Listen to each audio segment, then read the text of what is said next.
గూర్చి వారేమంటారట అపహాస్యపు గీతం. ఐగుప్తులో కూడా ప్రయాసపడ్డారు వారు. తమ యొక్క జీవితాల్లో ఐగుప్తులో కూడా ప్రయాసపడినారు. కఠిన దాసత్వంతో వచ్చింది. ఎందుకంటే ఇశ్రాయేలీయులు దేవుని బాండేజెస్ మల్టిపుల్ టైమ్స్, చాలా సార్లు శత్రువుల కిందకి వెళ్ళిపోయినారు. శత్రువుల యొక్క ఆధీనం కిందకి వెళ్ళిపోయినారు. ఐగుప్తు దేశంలో ఫరో కింద కూడా దాసత్వం చేస్తూ వచ్చారు. కొన్ని పర్యాయాలు ఫిలిష్తీయుల కింద దాసత్వం చేస్తూ వచ్చారు. కొన్ని పర్యాయాలు సిరియనుల కింద దాసత్వం చేసినటువంటి వారిగా కనబడుతూ వచ్చారు. కొన్ని పర్యాయాలు గమనించినట్లయితే బబులోను లేకపోతే నెబుకద్నెజర్ రాజు కింద దాసత్వం చేస్తూ వచ్చారు. దాసత్వం అనేటువంటిది కఠిన దాసత్వం అని చూస్తున్నారు. అది ఎట్లా ఉంటుందంటే అది ప్రయాసగా లేకపోతే విశ్రామము లేనటువంటిదిగా ఐగుప్తులో కూడా మనం చూస్తాం. ప్రయాసం ఎంత కష్టానికి అంటే వారి ఊళ్ళు సోదరి నీవు నేను మన జీవితంలో కూడా శాంతి లేకుండా గమనించినట్లయితే మంచి ఇల్లు లేకపోతే మంచి గృహాలు, మంచి బెడ్రూమ్లు, మంచి మరుపులు, మంచాలు మనకు ఉండొచ్చు, కానీ మానసికమైనటువంటి విశ్రాంతి లేదు, ఆత్మీయమైనటువంటి విశ్రాంతి లేదు. హృదయంలో జరుగుతుంది కదా. తప్పు చేసినప్పుడు ఏముంటుంది హృదయంలో? కలవరం ఉంటుంది. తప్పు చేస్తున్నానే, పాపం చేస్తున్నానే, చేయకున్నటువంటి చేస్తున్నానే, మరి మనస్సాక్షిలో జరుగుతూ ఉంటుంది. ఆయన మానసికమైనటువంటి విశ్రాంతి లేనటువంటి వారంగా మనం బ్రతుకుతున్నాం. అయితే సోదరుడు యేసు ప్రభు ఏం చేస్తున్నాడంటే తన శిష్యులను పిలిచిన విధంగా, ఈ లోకంలో ఉన్నటువంటి అన్ని జనులను పిలిచిన విధంగా మనల్ని పిలిచినాడు.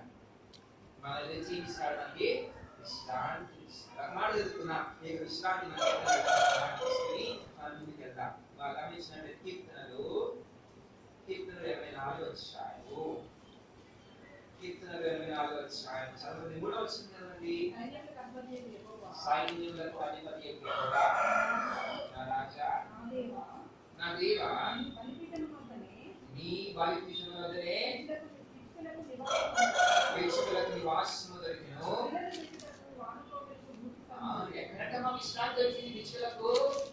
ఎక్కడట? బలిపీఠం దగ్గర కదా. యేసుక్రీస్తు వారి యొక్క బలిపీఠం దగ్గర మనకు వానకు వెళ్ళబట్టి మనకు ప్రయాసంతో మునిగిపోతున్నటువంటి, వంగిపోయి భారంతో ఆ యొక్క సంపూర్ణమైనటువంటి ఆ యొక్క కఠిన దాసత్వంలో ఉన్నటువంటి మనకి ఎక్కడ దొరికిందంటే విశ్రాంతి ఎక్కడ దొరికింది? ఆయన యొక్క బలిపీఠము అనగా యేసుక్రీస్తు వారి యొక్క శిలువ. ఆయన శిలువ కార్యం దగ్గర చేసినప్పుడు, ఆ యొక్క శిలువలో అనేక రక్తాన్ని కార్చినప్పుడు, ఆ యొక్క శిలువలో సోదరి మనము గమనించినట్లయితే ఆయన సంపూర్ణంగా దాన్ని అర్పించుకొని ప్రాణమును అర్పించినప్పుడు ఆ యొక్క శిలువ చాటున శిలువైనటువంటి బలిపీఠం ఎదుట నీకు నాకు కలిగింది విశ్రాంతి కలిగింది. పాపభారం అంతా కూడా ఆయన తీసుకున్నాడు. అనేక భారములన్నీ కూడా తీసుకున్నాడు, దానిని మోస్తున్నాడు, దాన్ని తీసివేసినాడు. ఇక దినమున భారం లేనటువంటి వారుగా, పోగొట్టుకున్నటువంటి వారుగా, ఆ యొక్క అవమానమును, ఆ బబులోను దేశం యొక్క కఠిన దాసత్వమును పోగొట్టుకున్నటువంటి వారుగా నీవు నేను స్వతంత్రులుగా, భారం లేనటువంటి వారుగా, విశ్రాంతి పొందినటువంటి వారుగా ప్రభుని ఆరాధిస్తున్నాను. ప్రభువా నన్ను పిలిచినావా?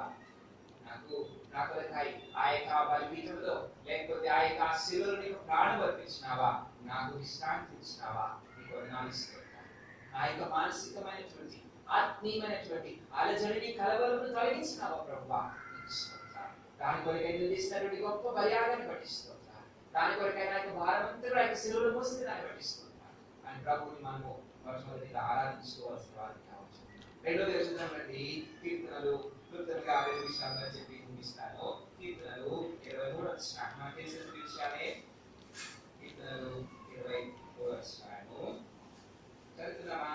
మొదటి 2 వచనాలు. నా కాపరి నాకు ఏం కలదు,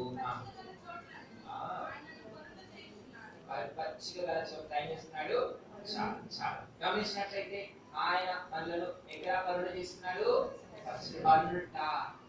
దేనికి సాధిస్తుందంటే విశ్రాంతి తీసుకోవడానికి. మేము సోదరి రఘుమన్నను రక్షించుకున్నాడు కదా. రఘుమన్నను తన యొక్క రక్తంతో మనల్ని కోరుకున్నాడు, మన యొక్క భారము తొలగించినాడు. పాప భారం వదిలించినప్పుడు ఆయన మరి కలవరము తొలగించి హృదయంలో విశ్రాంతిని నెమ్మదిస్తున్నాడు. అయితే తర్వాత ఏంటి? ఎక్కడుంటాం? ఎక్కడ పడుకుంటాం? ఎక్కడ విశ్రాంతి? ఎక్కడ బ్రతుకుతా అని గమనించినట్లయితే ప్రభు అంటున్నాడు కదా, ఏమంటున్నాడు? ఆయన మనకి కాపరిగా విశ్రాంతిస్తున్నాడు. యెహోవా నా కాపరి, నాకు లేమి కలగదు. ఎక్కడక పచ్చిక గల చోట్ల విశ్రాంతి.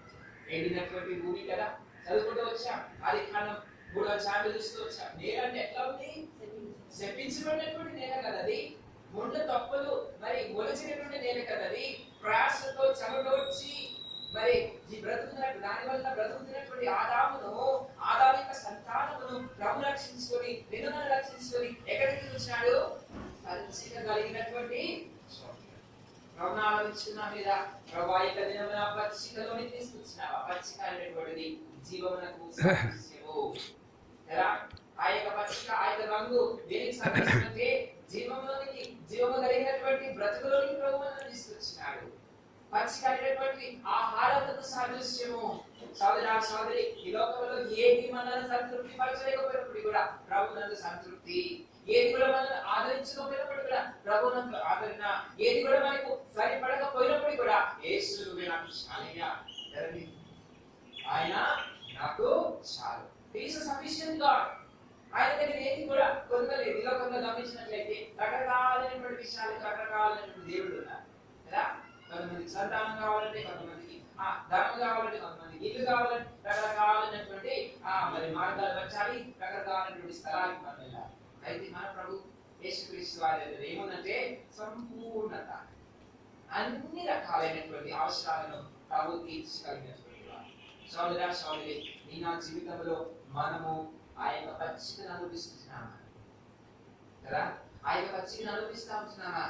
ప్రభు యొక్క పచ్చిక ఆహారము, లేకపోతే ఆ యొక్క భోజనము, ఆ యొక్క దివ్యమైనటువంటి మాటలు దినదినము వ్యక్తిగత జీవితంలో, వ్యక్తిగత మరి ఆయనతో ఉన్నటువంటి సహవాసంలో, కుటుంబముగా ఆయనతో మనం కలిగినటువంటి సహవాసంలో, అది మాత్రమే కాదు, దేవుని యొక్క సంఘంలో, దేవుని యొక్క దాసుల ద్వారా, సహోదరి సహోదరుల ద్వారా ఆ యొక్క పచ్చిక కలిగినటువంటి ఆహారము, పచ్చిక అయినటువంటి ఆహారాలు భోజిస్తున్నావా?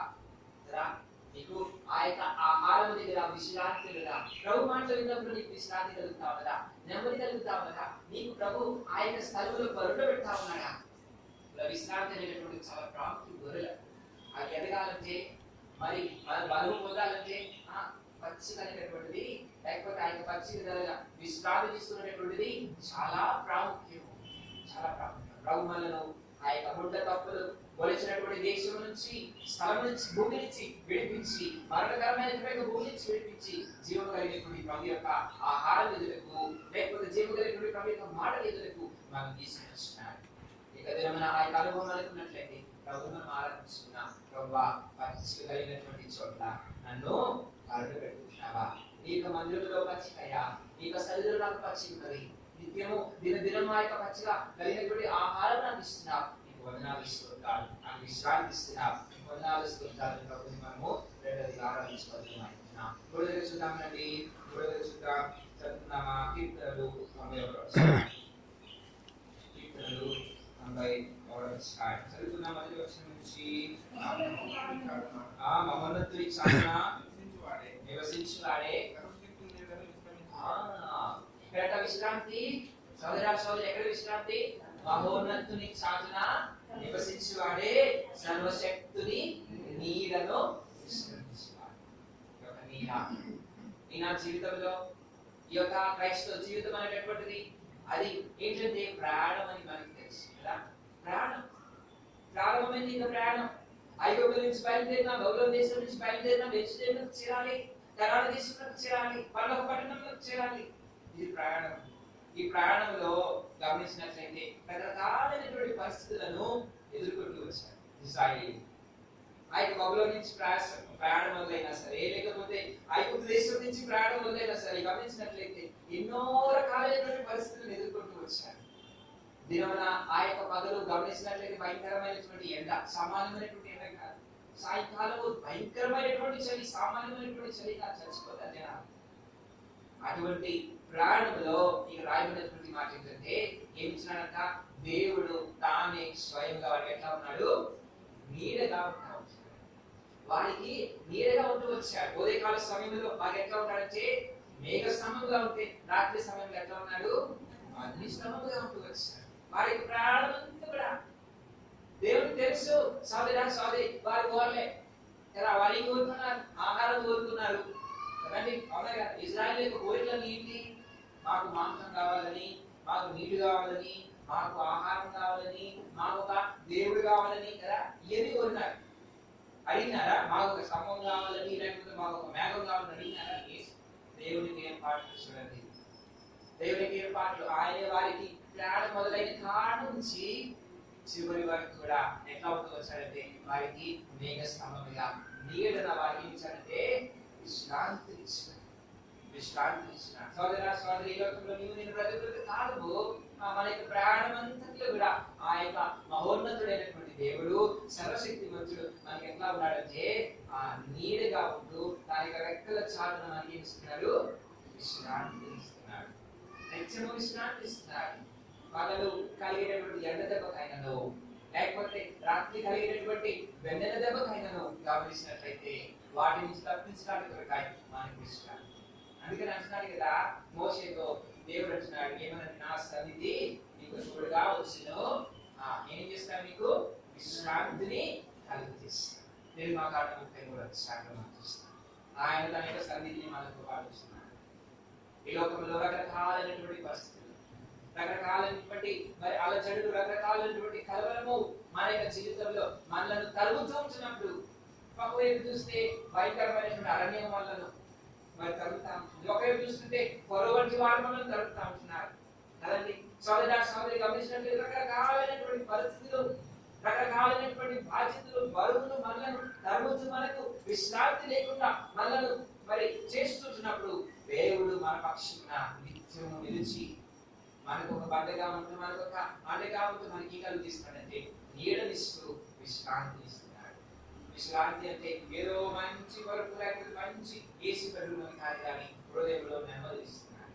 ఎంత కాలంలో ఉన్నప్పుడు ఇక్కడ ప్రభువు తలుచుకుంటారు, ప్రభు యొక్క వాగ్దానాలు తలుచుకుంటారు, ప్రభు యొక్క నిబంధనలు తలుచుకున్నప్పుడు, దేవుని వాక్యమును నెరవేరుస్తున్నప్పుడు హృదయంలో దేవుడు నా పక్షాన, దేవునికి ప్రజలు నా పక్షాన, దేవునికి వాగ్దానాలు ఉన్నాయి నా పక్షాన. భయం లేదు, నెమ్మది, విశ్రాంతి హృదయంలో కలుగుతారు. సోదరి మీకు నాకు దేవుడు మహోన్నతుడిగా మన పక్షంలో నిత్యము విశ్రాంతిని ఇస్తాను. చివరిగా చదువుకొని ముగించుకున్నామా? చివరి మాట ఫిబ్రవరికి రాసిన పత్రిక. ఎంతవరకు యొక్క ప్రయాస, ఎప్పటి వరకు యొక్క ప్రయాస? ఈ యొక్క ప్రయాసలో దేవుడు విశ్రాంతిస్తున్నాడు, మంచిది. ఆ తర్వాత ఏంటి? ఎంతవరకు యొక్క ప్రయాస అంటే ఫిబ్రవరికి రాసిన పత్రిక 4వ అధ్యాయం. ఫిబ్రవరికి రాసిన పత్రిక 4వ అధ్యాయము చదువుతున్నామా? 9వ వచనం చదవండి. కాబట్టి దేవుని ప్రజలకు విశ్రాంతి ఇచ్చినది, విశ్రమించిన ప్రకారము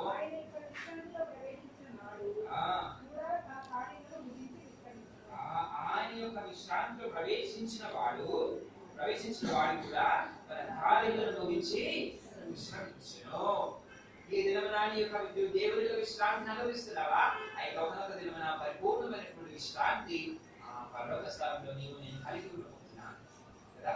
నీవు నేను కలిగి ఉండబోతున్నాను హెచ్చరిస్తున్నాడు ఇక్కడ. ఎబ్రిల్ రాష్ట్రాన్ని హెచ్చరిస్తున్నాడు. ఏమంటే కొంతమంది అతి తేజగా వచ్చి ఆ యొక్క విశ్రాంతిలో ప్రవేశించలేకపోయినారు, కనాను దేశంలోకి ప్రవేశించలేకపోయినారు. 5 లక్షల మంది ప్రారంభమైనప్పటికీ ఇద్దరు మాత్రమే ప్రారంభమైనటువంటి వారిలో ప్రవేశించినారు. అయితే సోదరి నీకు నాకు ఉన్నటువంటి గొప్ప నిరీక్షణ ఏంటంటే, నీకు నాకు ఉన్నటువంటి గొప్ప ధైర్యం ఏంటంటే, ఈ యొక్క ప్రయాస నిత్యత్వం వరకు కాదు, ఈ యొక్క కష్టం నిత్యత్వం వరకు కాదు. ఎంతకాలం యొక్క ప్రయాస, ఎంతకాలం యొక్క కష్టం, ఎంతకాలం యొక్క కలవరం, ఎంతకాలం యొక్క కాదండి సోదరి. ప్రభు తిరిగి రానించినాడు త్వరలోనే, ఆయన త్వరలోనే రానించినాడు. సూచక క్రియలు ఆ యొక్క సూచనలు నెరవేర్చబడతా ఉంటున్నాయి, ప్రభు చెప్పినటువంటి మాటలు నెరవేర్చబడతా ఉంటున్నాయి. సోదరి త్వరలోనే మనం ఈ లోకంలో ఈ శరీరంలో ఈ కష్టము ఇంకా మరి లోకంలో విడిచినటువంటి వారంగా ప్రభు ఎదురు చేరుతా. ఆ యొక్క ప్రభు దగ్గర ఏముందంటే నిత్యమైనది విశ్రాంతి. మీరే చిన్నగా మీ జీవితంలో పాప క్షమాపణ పొందినావా? మీ జీవితంలో ఆ యొక్క ప్రవేశించినటువంటి విశ్రాంతి లోకంలో అనుభవిస్తున్నావా? అనుభవిస్తుంటే ఆ యొక్క పరలోకం ఉన్నటువంటి విశ్రాంతి కూడా నీ కొరకు అయితే కనుక ఉదయకాల సమయంలో ప్రభు ఆరాధించుకున్నాం. ఏమనంటే ప్రభు నాకేమి విశ్రాంతి యేసు ప్రభు మనం చదువుతున్నాం కదా మాట. 6వ అధ్యాయం 1-32 వచనాల్లో యేసుక్రీస్తు అంటారు ఇక శిష్యులను పిలిచినారు. ఏమంటారంటే, అలసిపోయినారా మీరు? నాతో పాటు ఈ కాంతం ఎక్కడికి వెళ్దాం? అరణ్యములో అలసట తీర్చుకున్నాం. ఈ దినమున యేసు ప్రభుతో పాటు ఈ కాంతంలో నడుస్తున్నావా? విశ్రాంతి ప్రవహిస్తున్నావా?